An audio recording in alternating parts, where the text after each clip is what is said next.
It's the Ross Tucker Football Podcast. Oh, yeah, it is. But it's not just any Ross Tucker Football Podcast. It is a Wisdom Wednesday, and we got our guy, Andrew Brandt, the host of the Business of Sports podcast, will be here. That entire interview, which is coming up in like 2 minutes, will be simulcast on the Business of Sports this week, which is the critically acclaimed podcast that Andrew hosts that I highly recommend you check out on a weekly basis. It's phenomenal. We'll get to that momentarily. We are presented, of course, by DraftKings. Spread the word. I did see some people following the TikTok at Ross Tucker NFL to try to be the spread the word winner. That'll count, as well as if you follow the new Facebook that we have specifically for the Ross Tucker Pod. Follow that Facebook, Ross Tucker Pod on Facebook, because I know a lot of people are only usually into like one, maybe two social media platforms, right? So a lot of you might be Facebook and maybe one other, or Twitter and maybe one other, Instagram, maybe one other, TikTok. We want to make sure that we've got a presence at your primary. So whatever your primary is, just follow us there. And then the sponsor confirmation emails, love it. First Leaf Wine. I'm very excited, by the way. Next week, by the way, is when they're doing our bathrooms. They're remodeling the bathrooms from this West Shore home, which is amazing. Pumped up about that. YouTube shout outs we love. YouTube.com/Ross Tucker NFL. It is Big Show time. The Big Show.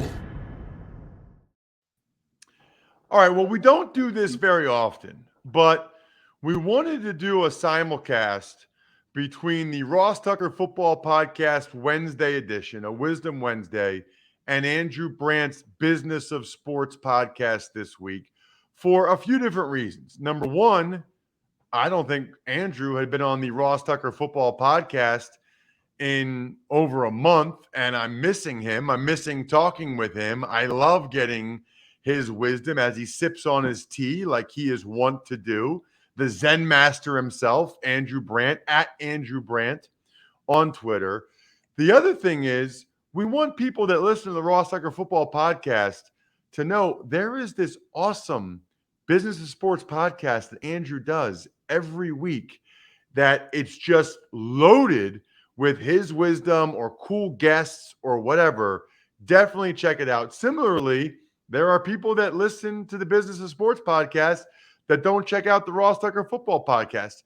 I'm your 30 minutes of football fill, right? I'm your 30 minutes daily of what's going on in the NFL from a former player's perspective. So that's why we're doing the simulcast. We do it a couple times a year just to make sure you are keenly aware of where you can hear Andrew or myself other places. So that's number one. That's number one and number two. Number one was talk to Andrew. Number two was to cross promote. Number three is there really is one main issue right now, and that is Damar Hamlin and everything going on with the Damar Hamlin situation, from how it was handled on Monday to his health to what the NFL does moving forward. That is the primary topic. So rather than have Andrew come on this show and talk about it, and Business of Sports and talk about it, we're going to do it all in one shot. Andrew has been, as usual, sort of a calming presence and the voice of reason, as has been going on throughout the last, whatever it is, 36 hours now, almost at this point. So, Andrew, I like to give you a blank slate. I like to give you an open canvas. It's been, 36 hours now since the incident that happened on Monday evening. And I just kind of want to get your thoughts first, your initial thoughts, whatever is most pressing in your mind before I ask specific questions and steer you in a specific direction.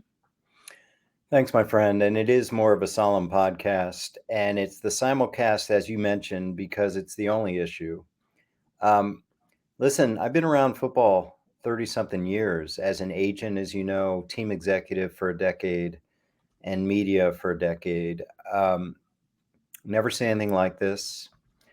I was involved with a lot of trauma a couple times as an agent, a lot of times with the Green Bay Packers, where you'd have a player down.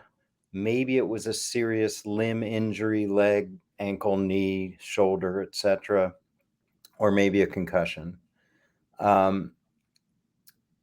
You call the family, you call the agent, you get everyone in communication.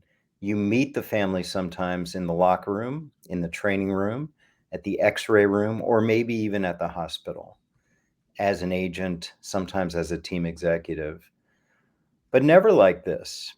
And I think, Ross, the overriding thought that I've had for the last 36 hours that I can't shake from my mind is this: he was gone. He was gone. We had a player leave us in a game. And only through the wonderful efforts of these first line responders that hustled out there did we get him back.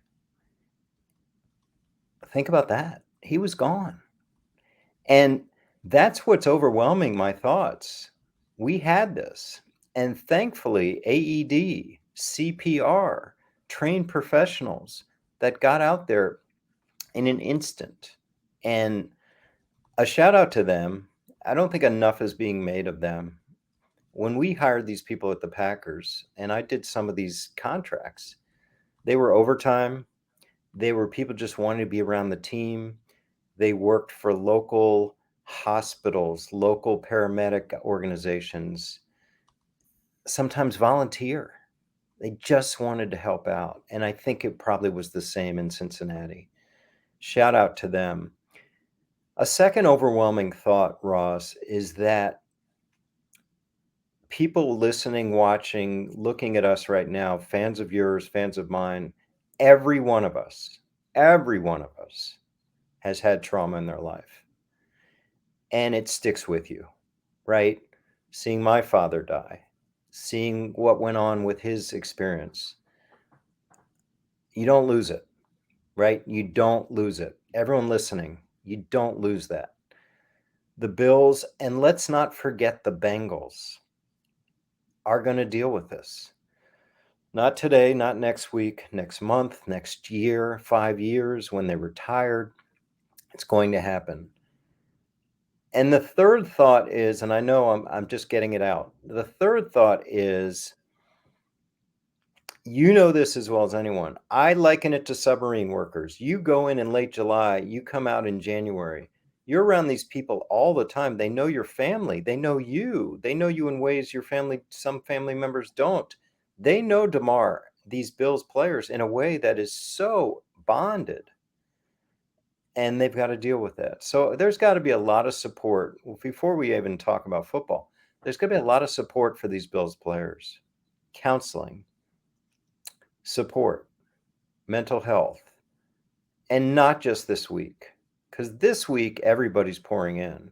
People are going to forget about this. So I think in months to come, in off season. So this is going to be important, I think, from a mental health standpoint. And let's not forget about the Bengals. They were there too. They experienced this. So those are my initial thoughts, Ross. Now we can get into any specifics. Yeah, it's interesting. Two quick stories about that, Andrew, just to kind of follow up. Yeah. One is I was on the field for the Buffalo Bills in 2004 when our right tackle, Mike Williams, I was playing center against the Patriots. He really wasn't moving his lower body. Turned out, it was precautionary and he was okay, but he wasn't moving. They thought he had a neck injury, or potentially. So they did the backboard and all that stuff. They brought the ambulance on the field. And I remember they brought his wife out of the stands, and you could see her come down past all the rest of our wives, come down, and then she went into the tunnel where they were taking the ambulance. And it's like, we know Mike, we're friends with her. We know Anisha, like we know his wife. And just weird, for some reason, the neck and spine stuff has become like so almost common, and they do it so often for precautionary reasons that we're almost like accustomed to that. But it is kind of wild looking back on it. Like, what if he had been paralyzed? Like we just kept playing, like we just started the game up 2 minutes later and just kept playing? Like, what if that had happened? That's the story that sticks with me. The other thing that sticks with me is, ironically, Andrew, last year, maybe 2 years ago, I went to a Hershey Bears hockey game. They're a minor league team, AHL, and there was a fight. And I like fights. I like violence. I like physicality. The opposing player hit the Hershey Bears player with just a vicious shot, and Andrew, he crumbled. Like the player that hit him, the Hershey Bears player, eyes went in the back of his eyes. I mean, back of his head after he hit him. The other player tried to help him up, like so that his head didn't hit the ice. He was out on his feet or whatever, and I could just tell while the people were running out there that it was a scary, reminiscent of the Damar Hamlin situation. They were running out there. They were bringing stuff. I got out of there with my wife and daughters because I knew this is a really bad scene and something really bad could happen here. And also, like, they're not going to play again for a long, long time. And, I live in the area. So I found out from multiple doctors he had to be revived. He had to be revived. Wow. And as a result, I am now in favor of no fighting in hockey. Just seeing that, being there for that game. So anyway, just I have no idea what the relevance of that story is, other than that was traumatic for me, having watched that from afar. Whereas the Bills and Bengals players, they were right there. I mean, I feel like they were right there during the CPR and during the AED. Yeah, and if you'd allow, I'll share a story too from the Packers. We had a second-round pick named Terrence Murphy. Terrence was a second-round pick from Texas A&M. Now he's a very successful real estate broker down there. And he was the pick after Aaron Rodgers, I think, or the pick after A.J. Hawk, one of those years. And a lot of promise. I mean, a lot of promise. We were so high on him. He returned a kick, and he went down with a neck injury. And long story short, he never played again. We were, the silver lining is we found some stenosis in the neck and was advised not to play again. But scary. It was scary, and his family came down. And I remember our training staff was yelling at the ESPN staff. I think it was ESPN. The overhead camera, right? The overhead camera is looking right down on him lying there. Imagine if they were doing that with Damar and his family. And we were just like, stop, stop with that camera, because they could show his face and you weren't shielded by the players. So I just remember that vividly. Like, we're screaming, and they were telling me to scream from the booth at the ESPN people for doing that. And that shows you sort of the overall fight between entertainment and safety. And we've gone through this with concussions for 20 years. So, you saying that is a good transition to the next thing I wanted to ask, which is, what do you think happens moving forward? I know we are all waiting and hoping for more and more positive Damar Hamlin health news. I think we're all kind of waiting for bated breath with any information we can get. And I'm sure the league is as well, Andrew. Yeah. But picture yourself in those meetings on Park Avenue in New York City. What do you think they're talking about right now? Let me back up a minute, if I could, Ross. A lot of criticism of the NFL for not suspending the game right away. I just want to defend the NFL there because I've been in meetings like that. It's not just Roger Goodell talking to the coaches, or maybe talk to the owners, Pagula and Mike Brown. It's much more than that. It's the referees. It's the local services. I think the biggest thing in that decision was You're going to dump out 60,000 people into Cincinnati streets at 9 o'clock when you were planning on doing it at 11:30. That takes a lot of coordination, right? Think about that. That takes a lot of coordination. People don't realize that. So I totally defend the NFL for not calling the game right away, or taking time to make sure the city is prepared for that. Now, I don't know the story about warming up in 5 minutes. That's secondary. Anyway, going forward, here's the thing. I mean, I'm not a doctor, but in Damar, we're not going to get a lot of updates, in my view.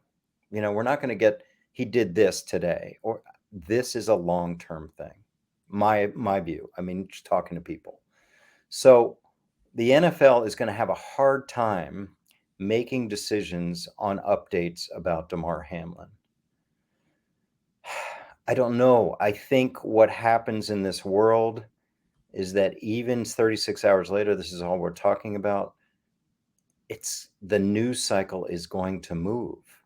And that means people are getting prepared to go forward. I think they play this weekend. And I think the issue with the game is the natural reaction is, yeah, it's done. Either a tie or 16 game seasons for those two teams. There are going to be all kinds of theories. One theory, my son came up with this. It sounded interesting. You play the games this weekend. Next weekend, you have NFC playoffs, and the only AFC game is Bills Bengals. And you have the AFC on a track a week behind the NFC in the playoffs. And then, of course, the issue is the AFC team will have 1 week for the Super Bowl, while the NFC has 2 weeks. That's one theory. There are going to be a lot of theories thrown out about trying to fit in that game. I think with everything going on, we're just going to have to lose that game. And a tie or 16 games. But I think the NFL is going through every scenario. And I do think they're going to involve the coaches and the owners of those two teams in terms of what their preferences are. I always think that's an interesting dichotomy, which is like the competitive issues, which are obviously the most fair thing is for every team to play every game, so the season is completed, versus the business component of it and the entertainment part of it, which is like the show must go on. Is every venue available? Because there's so much coordination around venues and television networks and programming and stuff. If they make changes, it seems to me, Andrew, like they typically will try to do the path of least resistance in terms of affecting as few partners as possible. Yeah. And so that's why I do believe that they'll call the game a no contest. Maybe I'm wrong, but I don't think they're going to move heaven and earth to try to get that one game on the slate. Yeah, and the whining and griping about number 1 seed or whatever the seeding comes out, you hope everyone is cooler heads prevail on that. You could see people complaining, beyond fans. But listen, this will come from the top. This will be Goodell talking to, as I said, Pagula and Brown, and like, okay, are you cool with this? And they will decide. I think that's the only way, unless my son's idea, where you just move the AFC back a week, and you have the one game from the AFC next week while the NFC starts the wild card round, and so on and so on. But we'll see. Curious your thoughts on the balance between entertainment, ratings, and competitive issues. And I bring that up because Seahawks fans are outraged right now because the way the schedule is for week 18 right now, if the Seahawks win their game Sunday afternoon, then by the time the Lions take the field Sunday night against the Packers, the Lions will know they're eliminated, Andrew. Yeah. And typically they try to have these games played all at the same time so that there is nothing like this where the Lions could take the field knowing they're deflated because their playoff hopes are gone. The NFL chose to have that game Sunday night as opposed to like Jaguars Titans, which they could have guaranteed was a win and in situation for both teams. What are your thoughts on that? Yeah, listen, what I teach, what I talk about, my mantra with talking about sports leagues is the two-word phrase is competitive balance. That's why we have a salary cap. That's why we have a draft. That's why we don't let players go in free agency until they've reached 4 or 5 years in the league. Competitive balance is sacrificed with this Packers game. And I say that as a huge Packers fan. This is not competitively balanced for the Lions. And I think the NFL has to answer that. And I think in their meetings on Park Avenue, they're saying, are you kidding me? Aaron Rodgers win and get in Lambeau after the season they've had? We got to go for that. And there is some magic to a win and get in for both sides if Seattle loses. But I'm surprised, Ross. I think maybe they could have put it on Saturday night, and then whatever happens with the Seahawks on Sunday happens, right? Right? I mean, I think, but I just think you just said it, the lure of the Packers, biggest selling team besides the Cowboys, perhaps, and Aaron Rodgers and win and get in and Lambeau was too great to ignore. And I say this as a Packers fan, it is a competitive advantage for the Packers. It is. It is. Now, I know they're banking on, and everyone's going to say, well, Dan Campbell is going to, play spoiler. But think about it, Ross. You know this. Playing spoiler, but if Jared Goff takes some big hits in the second quarter, yeah, get him out of there, right? Well, it's just going to be so emotionally deflating if they find out that the Seahawks won and that they don't have a chance to make the playoffs. No matter how much they try to motivate themselves, that is not a good look. If you're listening on the Business of Sports, a good look is to check out the Ross Tucker Football Podcast every day, Monday through Friday. If you're listening on the Ross Tucker Football Podcast, you just heard the wisdom from Andrew Brandt. He puts that out there every week, not only on the Business of Sports podcast, but on social media. Andrew Brandt, he's got an unbelievable Sunday newsletter that you should check out as well. Make sure you do that. Andrew, always great visiting with you. Always great, Ross, to be with you. We'll do this more. And last week's pod, for those who didn't listen, was looking back on 2022, top 10 Business of Sports stories. Hope you check that out. Got a great new episode next week. Love being on this episode on such a somber topic, but we needed to address it. Thanks, Ross. No, yeah, thank you. Excellent stuff there from Andrew as well. Listen, there's a lot of things going on in society right now that can be stressful for different reasons, right? One of them, I know for some people, is crypto. Over 2 million Bitcoins have already been lost forever. That is wild. Most crypto wallets come with a private key that you need to secure. If the private key gets lost, hacked, or stolen, say goodbye to all of your crypto forever. Zengo realized this and said there's got to be a better way. So Zengo created the crypto wallet you've been waiting for. It's controlled by you. So unlike an exchange, no one can access your crypto but yourself. Keep your crypto and NFTs safe with next gen tech the big guys have been using for years thanks to Zengo. Download the Zengo app from the App Store or Google Play. That's Zengo and use code ROSS to get 0% fees on your first purchase of up to $1,000 when you select BANXA, BANXA, as your purchasing option. That's code ROSS for 0% fees on your first purchase via Banxa. BANXA. Terms and conditions apply. See site for details. Tuck's Takes. All right, Ross, we'll start with Damar Hamlin's toy fund on GoFundMe is now up to over $6.1 million. That is wild. That is fantastic. I love anytime that we come together like this as a people to raise money for a good cause.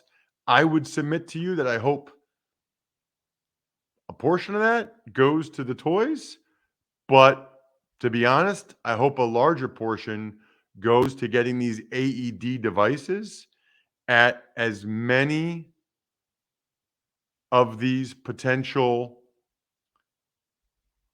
little league sites, athletic fields as possible. I'd like to see a lot of that money go to that. Tuck's Takes. And two big injuries of note. The Seahawks lose linebacker Jordan Brooks with a torn ACL, and the Vikings put right tackle Brian O'Neill on IR with a calf injury. Yeah, I mean, listen, we were just talking about it with Andrew. The Seahawks are going for the playoffs, and now they lose Jordan Brooks. He's probably their leading tackler. He's one of their best players on defense. That's not good. And Brian O'Neill is the Vikings' best offensive lineman, their right tackle. Now he's out for at least 4 weeks with this calf injury. Those are significant injuries for those two teams for sure. We actually have some time today, Jack. Let's get to an email question. Ever wanted to ask an NFL player a question? Well, here's your chance. It's time to Ask Ross. The email address is ross@rosstucker.com. Love your emails because, number one, it's content I couldn't come up with myself. And I think if you have an interesting question, other people will enjoy it. And number two is usually it means you took advantage of one of our sponsors like Raycon or ExpressVPN or First Sleep or West Shore, whatever. And that's good for Jack and I. All right. This question is from Keith Anderson, who says, Dear Ross, do you feel like rookie offensive linemen have a larger spotlight on them from the referees, especially when matching up against a more established or superstar defensive lineman and get penalized more frequently? Similarly, along the same line, do you feel like having a superstar offensive lineman can distract the refs and hide some penalties from less established teammates because they have tougher, more interesting matchups than defensive superstars? Thanks for your invaluable insight. Interesting. I think elite defensive linemen are more likely to get the benefit of the doubt and get a holding call against the offensive lineman when they're rushing than a no-name defensive tackle is. I don't think the offensive lineman really comes into play, if that makes sense. I think,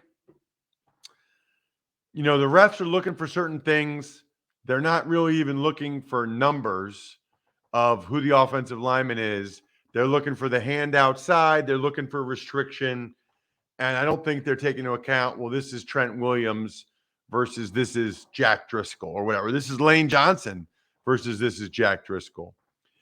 I think there's maybe a tiny bit more of that when it's like an elite defensive lineman, because that guy will probably complain a lot and the ref will probably know who he is.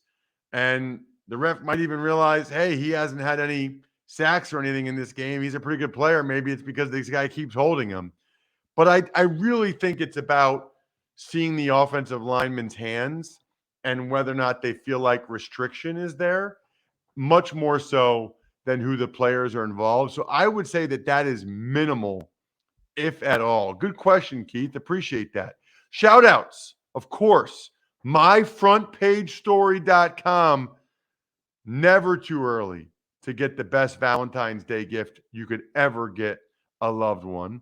Back Office Scheduler, Vision Comics, Evergreen Economics, Go-Bengals, SteakhouseSports.com, HumanHeadNYC.com, Sporticulture, and Pizza Boy Brewing.